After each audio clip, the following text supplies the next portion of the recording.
Hello, everyone. Today we are going to talk about eating out at restaurants because it's a real thing. Um, some some women choose during their challenge to not eat out at all, and they just keep it all at home, so it's all within their control, and so they can really get a kickstart on this whole lifestyle reset without adding in any external factors, which I completely respect. If you want to do that, more power to you, sister. But it's not sustainable to think that we're never going to go out to eat again, right?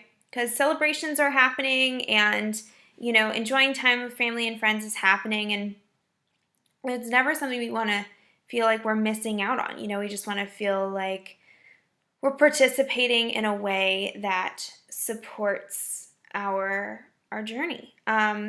So I have a couple different tips for you. First, think about your cheat meals honestly as like a one meal kind of ritual. So if you're gonna go out and have a cheat meal, like that's totally like one cheat meal is not gonna ruin you. With that being said, don't make it a cheat day because especially if you've been eating clean, you're gonna feel like crap. And two, it's this idea of like if you miss a day or you get off once, you want to get back on the next time. So if you miss a workout, that means the next day you don't miss a workout. If you have a cheat meal, the next meal is very, very clean. You want to alkalize your body back out. So that's my kind of one meal ritual, and that really works well for people. Rather than taking an entire day, they just choose one meal and that's their cheat meal and they get back on. Another option for you to think about is if you're having trouble with cravings, is a cravings list. So during the week, if you are finding yourself craving chips or chocolate or bread or like whatever it is that you're not currently having, write it down on a list and like start to make a list for yourself and say like, I can have them on Sunday or like whenever your cheat meal is going to be, because we don't want to feel like we're depriving ourselves. And even just the act of writing it down and telling yourself, I'm going to have it, just not right now. Psychologically, it like feels better. And chances are when you get to that meal on Sunday, half the stuff on that list you're not going to want. And if you do want it, well, then that's your prerogative and you can have it, because this is your cheat meal.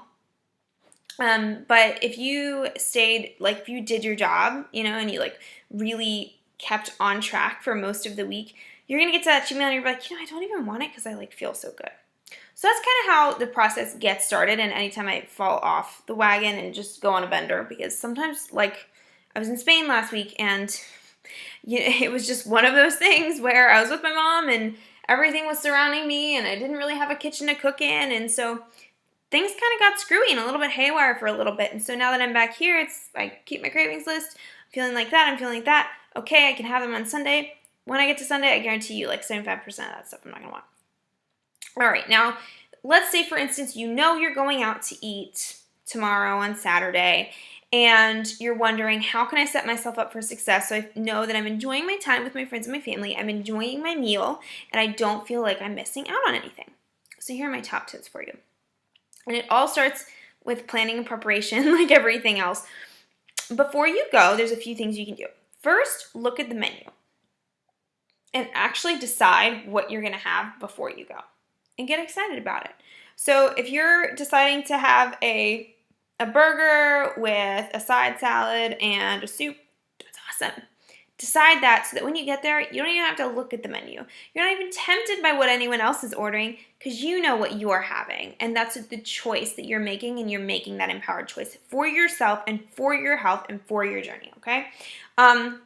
Also, drink your Shakeology beforehand. If you, like, Shakeology really does curb your cravings. So if you get to dinner and you're starving, you're probably not going to make even the planned choice that you had because you're going to be so freaking hungry.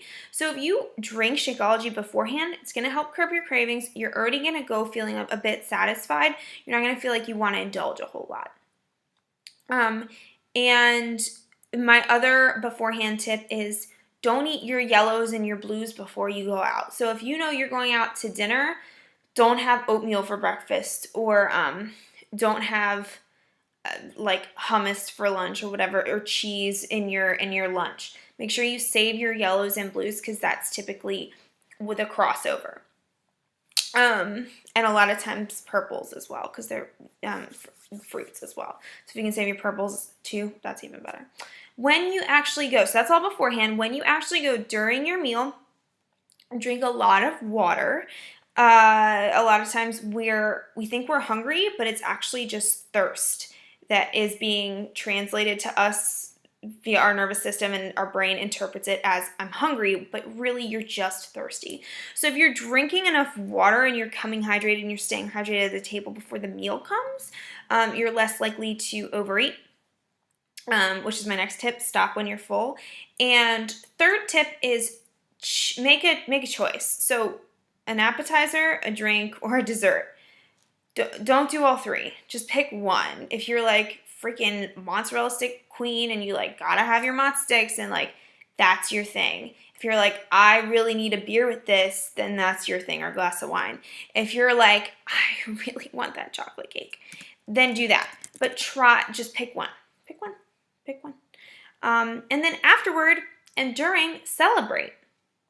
Actually enjoy your time, enjoy your food, enjoy being mindful and present with your family. And a mantra that I like to use is, I'm proud of the choice I'm currently making. And like I used this last night. I got home from the gym. I had already eaten everything I was supposed to eat for the day. I wasn't really hungry. I just kind of wanted to eat because it was like I just got done with a workout. Like I wanted to eat. I don't know. But I knew I wasn't really hungry. So I drank some water, I had some tea, and I was saying to myself, I'm proud of the choice I'm currently making. Like, it is bringing me a more abundant future. And when you're doing that, you're just literally sending yourself all the positive, all those pleasure vibes, right?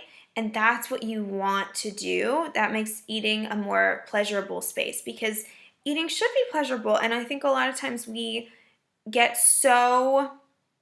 There's a couple things. We're doing the mindless eating because our brain is a million miles off, and all of a sudden you're at the bottom of the chip bag and it's like, oh my God, how did that happen? And then the other thing is we get so negative about it and we spin out in this negative cycle. It's like, oh, what does it even matter? Right? And if we're taking a moment to be mindfully present and mindfully appreciative of the choices that we're making, you're going to keep making positive choices. Have you ever noticed that? Like with anyone that is in your life, let's say, like even someone you live with, they like did the dishes and you're like, oh my gosh, thank you so much for doing the dishes. And you show gratitude and appreciation for them. And then they keep doing the dishes because they love the positive energy that you're bringing them. You guys, we get to do that for ourselves too. Isn't that cool? Okay. Love you. Hope this is helpful. If you have any tips, please share them with me below, because emotional eating and being good while eating out is something that I'm still working on as well. And I would love to learn from you. Okay.